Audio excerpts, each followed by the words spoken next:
Hello everyone, आप सभी का मेरे यूट्यूब चैनल पर बहुत बहुत स्वागत है। जिन्होंने मेरे चैनल को सब्सक्राइब नहीं किया, प्लीज़ चैनल को सब्सक्राइब कीजिए और साथ के साथ बेल आइकन को जरूर दबाइए। आज हम आपके एक्सरसाइज 2.1 का second question, find the principal value of cos inverse √3/2 ये फाइंड आउट करेंगे। तो इसके लिए देखो आप क्या करेंगे, ये दो टेबल मैंने आपके लिए लिख दिए हैं, दोनों आपको पहले भी नोट करवाए और ये आपको दोनों याद करनी है। ये तो आपने 10th में या 11th में दोनों साल आपने याद की है कि साइन कोस टेन ये 6 के 6 आपके ट्रिग्नोमेट्रिक फंक्शंस हैं। यहाँ इनकी वैल्यू है, कुछ स्पेसिफिक एंगल है 0 डिग्री, 30 डिग्री, 45, 60 और 90। इन्हीं को मैंने रेडियन में कन्वर्ट करके लिखा है। 0 इसको बोलते थे π/6, π/4, π/3, π/2। और ये कंप्लीट टेबल दे रखी कि किस फंक्शन की किस एंगल पे कौन सी वैल्यू होती है। ये तो आपको उम्मीद की जाती है कि याद होगी, नहीं है तो इसको आप अच्छे से कर लेंगे। और अभी जो हमारे फंक्शन है, जो हमने नए फंक्शन सीखे हैं, वो कौन से थे? Inverse trigonometric function. और आपको पता है इनवर्स ट्रिग्नोमेट्रिक फंक्शन के लिए हमने क्या किया था, उनकी डोमेन रिस्ट्रिक्ट कर दी थी। जो साइन फंक्शन थे, डोमेन और रेंज इनकी क्या है ये मैंने यहाँ लिख दी है, ये आपको ये भी याद करनी है। तो अब देखिए कोस इनवर्स √3/2, इसका मीनिंग तो आपको पता है कि कोस इनवर्स एक ऐसा फंक्शन है, कोस इनवर्स फंक्शन है, वहां पर जो उसकी डोमेन में √3/2 है, दैट मींस यहाँ कोई वैल्यू है, इसके लिए आपको एक वैल्यू ढूंढनी है जो इसकी रेंज में मिलेगी, दैट मींस 0 से पाई के बीच में मिलेगी। अब ये देखो, अगर मैं क्वाड्रेंट के हिसाब से आपको समझाऊं, 0 से पाई कौन सा क्वाड्रेंट है? फर्स्ट और सेकंड। जो ये रेंज है, अगर मैं इसकी क्वाड्रेंट लिखूं तो मैं सारे के सारे लिख देता हूं। यहां कौन सा होगा आप इसका खुद देख लेना, फर्स्ट और फोर्थ, क्योंकि -π/2 से π/2। जो 0 से π/2 तक है वो तो फर्स्ट है, और -π/2 तक, 0 से -π/2 तक कितना हो जाएगा? फोर्थ। ये फर्स्ट और फोर्थ है, फर्स्ट और सेकंड है। ये 0 से पाई, फर्स्ट और सेकंड, ये फर्स्ट और फोर्थ। अगर आप इनकी रेंज को ध्यान से देखेंगे, क्वाड्रेंट के हिसाब से अगर आप देखोगे तो हर बार फर्स्ट क्वाड्रेंट तो सबका है, दैट मींस फर्स्ट क्वाड्रेंट तो सभी में है, और कुछ में क्या है? सेकंड है, और कुछ में फोर्थ है, दैट मींस थर्ड तो नहीं है। फोर्थ देखो किस किस में है, एक तो यहां पर है साइन में, टेन में और कोसिकेंट में। इनमें क्या है? फोर्थ क्वाड्रेंट है। बाकी जो तीन है ये सेकंड क्वाड्रेंट लग जाएगी। ये मैंने क्वाड्रेंट के हिसाब से वैसे आपको बताया है क्या होता है। अब देखो, जब भी आपका कोई भी यहाँ पे कोस इनवर्स √ कुछ भी दे रखा हो, यहाँ पे अगर ये पॉजिटिव वैल्यू दे रखी है, पॉजिटिव वैल्यू तो कहां पर मिलेगी? हमेशा आपको फर्स्ट क्वाड्रेंट में। फिर तो आपको ज्यादा सा सोचना नहीं, सिर्फ आप टेबल में देखो और आंसर निकाल दो। ये सेकंड क्वेश्चन आपका। आप सभी के सभी क्वेश्चन इन टेबल्स की हेल्प से आप निकालेंगे। देखो, कोस इनवर्स √3/2, तो आप क्या लिखोगे? Cos inverse. अब ध्यान से देखें कि अंदर जो वैल्यू है ये क्या है? √3/2। अब ये वैल्यू आपको इस टेबल में ढूंढनी है, √3/2। लेकिन आगे कौन सा फंक्शन है? कोस इनवर्स, दैट मींस आपको कोस में ढूंढनी है। कोस के अंदर √3/2, ये भी। तो अब देखो ये कोस में कितने की वैल्यू होती है? यहां से देखो कोस, और उधर से देखो π/6, दैट मींस कितने की वैल्यू है ये? √3/2 कितने की वैल्यू होगी टेबल से आपने देखी? कोस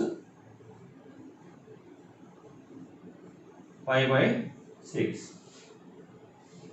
कोस π/6। अब कोस इनवर्स और कोस दोनों कैंसिल हो जाते हैं। आपको कैंसिल करके नहीं दिखाना है, सिर्फ ये लिखना है कोस इनवर्स कोस x, कल लिखवाया था किसके बराबर है? x। इसका मतलब किसके बराबर आ गया? सीधा π/6। सिर्फ ये वैल्यू आपको टेबल में ढूंढनी है।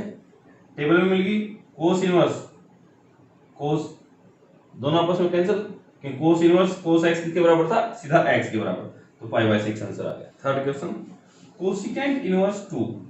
यहाँ पे आप इसकी प्रिंसिपल वैल्यू आप फाइंड आउट कीजिए। प्रिंसिपल वैल्यू दैट मींस इन्हीं में से होती है। तो देखो क्या होगा, कोसिकेंट इनवर्स ऐसे कैसे। तो अब यहां पर देखिए क्या वैल्यू है 2। ये 2 वैल्यू आपको कहां पर ढूंढनी है, टेबल में, लेकिन कोसिकेंट वाले खाने में। तो कोसिकेंट में 2 देखो, ये रहा कोसिकेंट 2 वैल्यू कोसिकेंट में किसकी है, कोसिकेंट यहां से और उसकी सीध में कितना एंगल है, π/6। आपको हमेशा रेडियन में ही लिखना है। अब क्या लिखोगे, अकेला π/6 नहीं लिखोगे, कोसिकेंट π/6, ठीक है। कोसिकेंट इनवर्स और कोसिकेंट आपस में कैंसिल आउट हो जाएंगे, तो कितना बच गया π/6। बस यही आपका आंसर है। और ये काम कैसे किया, कल जो आपको नोट करवाया था या आपने नोट किया होगा, कोसिकेंट इनवर्स कोसिकेंट x किसके इक्वल होता है, x के, इसकी डोमेन के लिए। बस डायरेक्टली आप ये लिख दो π/6। प्रिंसिपल वैल्यू निकालनी है आपको tan इनवर्स -√3 की। अब यहाँ पर क्या है, माइनस है, तो जो आपको फार्मूले नोट कराया थे आप उन्हीं का यूज कर सकते हैं। tan इनवर्स के अंदर माइनस है तो माइनस बाहर आ जाएगा, सभी के अंदर बाहर आता है, क्या लिख सकते हो आप इसको, tan इनवर्स, ये माइनस बाहर चला गया। क्यों चला गया, आपने ये फार्मूला याद किया होगा, tan इनवर्स -x किसके इक्वल होता है, -tan इनवर्स x। बस कुछ नहीं, अगर ये माइनस अंदर है तो क्या आ जाएगा, बाहर आ जाएगा, तो -tan इनवर्स √3। अब माइनस तो ऐसे कैसे, इसको tan इनवर्स √3 को आप किस में ढूंढो, tan वाली लाइन में, √3 tan वाले में, ये रहा √3 tan वाली लाइन में। तो tan कितना हो गया, यहां से तो tan और यहां से π/3, tan π/3। तो इसको क्या लिखोगे, tan π/3। माइनस ऐसे कैसे, सिर्फ इतना, tan इनवर्स से tan कैंसिल आउट हो जाएगा, तो कितना आएगा π/3। यही आपका आंसर है। -π/3 का मतलब क्या है, कौन से क्वाड्रेंट में आ गई, फोर्थ में। टेंजेंट में देखो फोर्थ में जाना था, या तो फर्स्ट में आएगा, जो पॉजिटिव वैल्यू है वो तो सारी सारी फर्स्ट में आएंगी, नेगेटिव है तो आपको यहां मैंने बताया या तो सेकंड में जाएंगी या फोर्थ में। फिफ्थ क्वेश्चन, कोस इनवर्स -1/2, ये आपको फाइंड आउट करना है। अगर अंदर पॉजिटिव टर्म आए फिर तो कोई दिक्कत नहीं, डायरेक्ट आप टेबल से देखें। अगर माइनस आए तो पहले माइनस को बाहर ले लो, तो ये क्या हो जाएगा, माइनस कोस इनवर्स 1/2। माइनस तो किसी में भी वो सारे बाहर आ जाएगा, लेकिन कुछ में क्या होता था, बाहर क्या लगेगा, साथ में पाई आएगा। ये आपको नोट करवाया था, आपने ये नोट किया था, कोस इनवर्स -x। अगर कोस के अंदर माइनस है तो क्या हो जाएगा, ये माइनस तो बाहर आएगा ही आएगा, माइनस कोस इनवर्स x, और आगे इसके पाई भी ऐड हो जाएगा। 3 में पाई ऐड होना था और 3 में सीधा के सीधा आना था, तो यहां पर क्या हो गया, पाई माइनस, इसको ऐसे ही ट्रीट करो, कोस इनवर्स, जो यहाँ पे वैल्यू है 1/2, ये 1/2 आप टेबल में देखो, और टेबल में भी किस कोस है, तो कोस वाले लाइन में, कोस वाले लाइन में 1/2 ये रहा।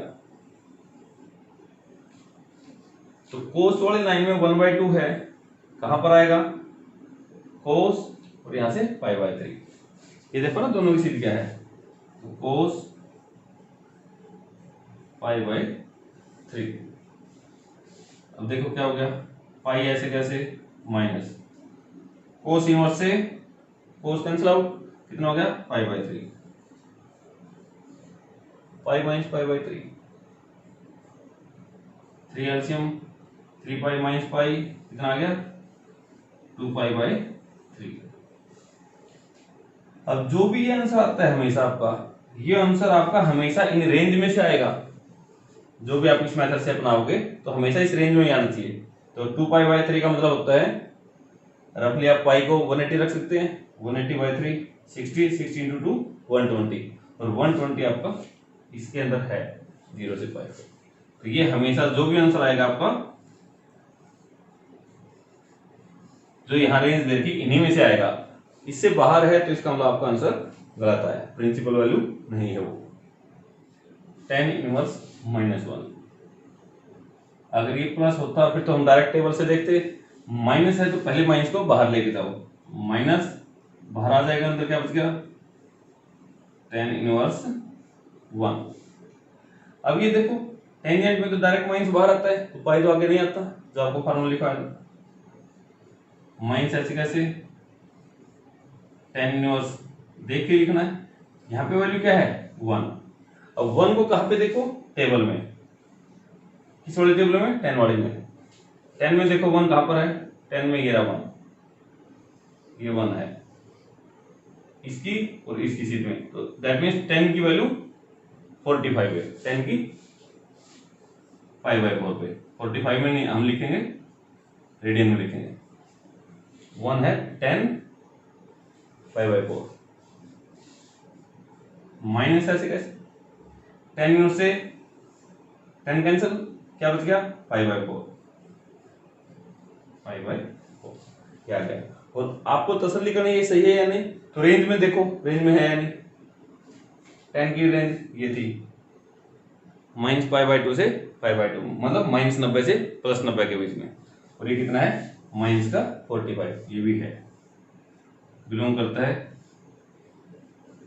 -5/2 से +5/2। आपसे आंसर तो सिर्फ इतना पूछा गया था, ये तो मैं सिर्फ आपको लिख के दिखा रहा हूँ कि हाँ जो आंसर है आपके यहीं से आ रहे हैं। 7th क्वेश्चन, ये छोटे छोटे से क्वेश्चन है, एक एक दो दो स्टेप के हैं। तो सीकेंट इनवर्स 2/√3, सीकेंट इनवर्स ऐसे कैसे, वैल्यू क्या है 2/√3, पॉजिटिव है, पॉजिटिव है मतलब फर्स्ट क्वाड्रेंट में मिलेगी, यहाँ पे मिलेगी। तो 2/√3 किस वाले खाने में देखो, सीकेंट वाले में, तो ये है सीकेंट का, सीकेंट ये 2/√3, ये तो आपको याद करने पड़ेंगे।